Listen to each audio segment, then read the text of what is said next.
तो हेलो बच्चा लोग, आज हम डिस्कस करने वाले हैं हमारे विनिमय दर प्रणाली जो चैप्टर था या कह लो विदेशी विनिमय दर था, उसका पार्ट थर्ड। आज हम डिस्कस करेंगे कि प्रबंधित ऋणशीलता क्या होता है, साथ ही डिस्कस करेंगे कि विदेशी विनिमय बाजार क्या होता है, और ये चैप्टर यहाँ पर आकर क्या हो जाएगा, खत्म हो जाएगा। तो सबसे पहले मैं आपको एक चीज़ समझा दूँ। मैंने आपको बताया था कि जब हम क्या निकालते हैं, विदेशी विनिमय दर निकालते हैं। क्या निकालते हैं? विदेशी विनिमय दर निकालते हैं। विनिमय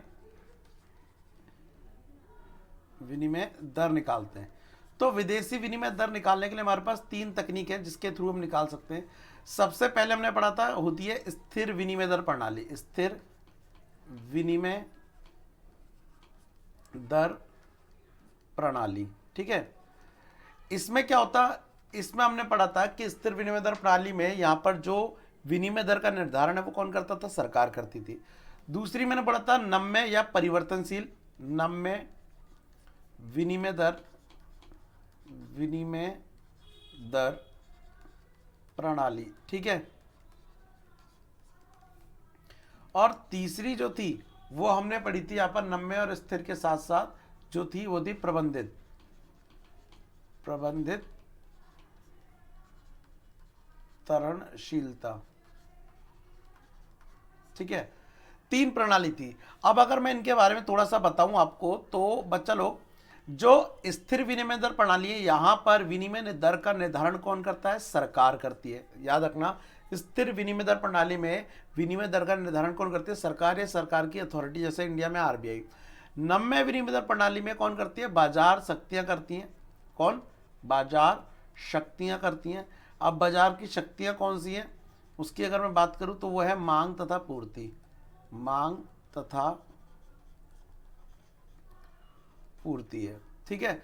उसके बाद अगर प्रबंधित ऋणशीलता की हम बात करें तो देखो, प्रबंधित ऋणशीलता वैसे तो एक्चुअल में कोई न्यू कॉन्सेप्ट नहीं है, वो इन दोनों का सम है, विच मीन्स स्थिर विनिमय दर प्रणाली और नम्य विनिमय दर प्रणाली का सम है। इसमें होता क्या है, सबसे पहले स्थिर विनिमय नम्य विनिमय दर प्रणाली द्वारा डिमांड और सप्लाई को देखते हुए, डिमांड और सप्लाई को देखते हुए क्या निकाली जाती है? एक विनिमय दर निकाली जाती है। अब अगर ये जो विनिमय दर निकली, ओ आर मान लेते हैं ये वाली, अगर किसी देश की सरकार को एक्सेप्ट नहीं होती या फिर चाहती है कि इसमें वो थोड़ी सा परिवर्तन करना चाहती है, तो वो विदेशी मुद्रा बाजार में क्या कर सकती है, एक तरह से कह लो विनिमय बाजार में अपनी प्रतिभूतियों खरीद और बिक्री कर कर इसको इन्फ्लुएंस कर सकती है। इन्फ्लुएंस का मतलब होता है इसको ऊपर नीचे कर सकती है। तो जब वो इसको ऊपर या नीचे करे, थोड़ा सा छेड़छाड़ करे, कैसे जी? वो करे मांग और पूर्ति द्वारा। तो ये फिर प्रणाली जो बनी, ना तो पूरी तरह से स्थिर रह गई, ना ही वो पूरी तरह से क्या रह गई, परिवर्तनशील रह गई। सबसे पहले डिसाइड कैसे हुआ? मांग और पूर्ति द्वारा। उसके बाद सरकार ने डिसाइड किया कि इसे कम करना चाहिए, ज्यादा करना चाहिए। तो ये इन दोनों का मिक्सचर हो गया जिसको बोला गया प्रबंधित ऋणशीलता। ऐसा करना नहीं चाहिए। नॉर्मली जो स्थिर विनिमय दर प्रणाली आ रही है, सॉरी, जो विनिमय दर प्रणाली निकल रही है नम्य की द्वारा, वो अच्छा होना चाहिए। तो इसको हम अच्छी विनिमय दर प्रणाली भी कहते हैं, क्लीन फ्लोटिंग भी बोलते हैं। लेकिन यदि उसके अंदर कुछ छेड़छाड़ कर दी जाए तब इसका नाम, एक नाम पड़ जाता है, वो है गंदी तरणशीलता। गंदी, गंदी बात, गंदी तरणशीलता, इसका एक नाम पड़ जाता है, याद रखिएगा। किसका? प्रबंधित तरणशीलता का। डेफिनेशन क्या है देख लेते हैं। देखो क्या बोल रहा है, यह एक ऐसी प्रणाली है जिसमें केंद्रीय बैंक विदेशी विनिमय दर का निर्धारण बाजार शक्तियों पर छोड़ देता है, लेकिन समय समय और आवश्यकता पड़ने के अनुसार जो दर है उसको प्रभावित करने के लिए हस्तक्षेप भी करता है। जब विदेशी विनिमय बाजार में या दर में अत्यधिक निम्न हो तो केंद्रीय बैंक विदेशी विनिमय का क्रय करना शुरू कर देते हैं, जो विदेशी करेंसी उसका। और जब विदेशी विनिमय दर अधिक हो तो विदेशी विनिमय का विक्रय करना शुरू कर देते हैं, इससे पूर्ति बढ़ जाती है, ठीक है। तो मतलब विदेशी विनिमय को खरीद और बिक्री करके ये उसमें बदलाव लाते हैं, किसमें? विनिमय दर में। तो जो ये सिस्टम बना इसे बोलेंगे प्रबंधित तरणशीलता। क्लियर है? तो इससे पहले पार्ट में ऑलरेडी मैं आपको नम्य और स्थिर क्लियर कर चुका हूं, और ये मैंने यहाँ पे क्लियर कर दिया। अब एक कॉन्सेप्ट और आता है जो कि यहाँ पे नहीं दिया, बट मैं आपको समझा देता हूँ क्या है। कॉन्सेप्ट का नाम है बेटा विदेशी विनिमय बाजार। विदेशी विनिमय बाजार क्या होता है, विदेशी विनिमय बाजार वह बाजार होता है जहां पर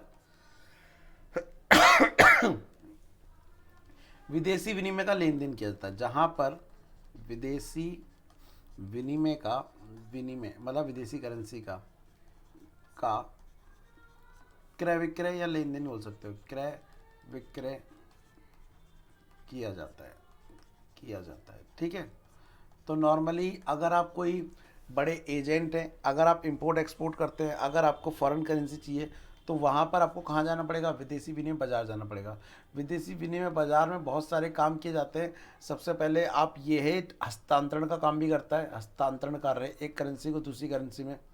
ठीक है, एक काम ये क्या करता है, साख का भी काम करता है, साख प्रदान करने का। एक काम ये क्या करता है, बचाव का भी काम करता है। अब ये बचाव का कैसे करता है, इसको लिए समझो।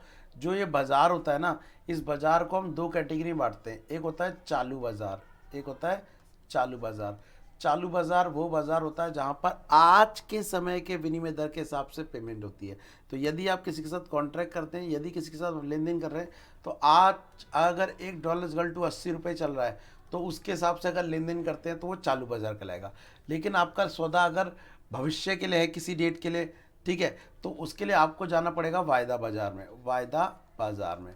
अब वायदा बाजार के फ़ायदे क्या है, वायदा बाजार के फ़ायदे ये हैं कि आप आज ही कर रहे हैं कि उस डेट को जो एक्सचेंज रेट होगा हमें नहीं पता, लेकिन हम फ्यूचर में जो पेमेंट करेंगे वो इस रेट के हिसाब से करेंगे, ₹1.80 के हिसाब से।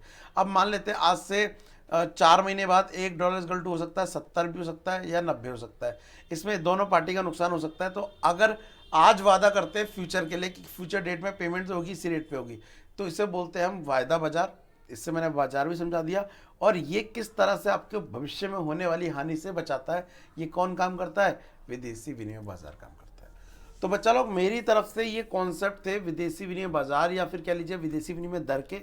मेरी तरफ से चैप्टर लगभग खत्म है। इसका नेक्स्ट पार्ट जो आएगा उसमें मैं, या कह लो नेक्स्ट चैप्टर जो आएगा उसमें मैं भुगतान से इस चैप्टर चालू करना चाहता हूँ। लेकिन तब भी अगर आपको लग रहा है कोई कॉन्सेप्ट छूट गया है तो प्लीज़ कमेंट करके मुझे एक बार बता दो, मैं उसके ऊपर वीडियो बना दूंगा। अदरवाइज हम चालू करेंगे नेक्स्ट पार्ट। तो तब तक के लिए थैंक यू, टाटा, बाय बाय।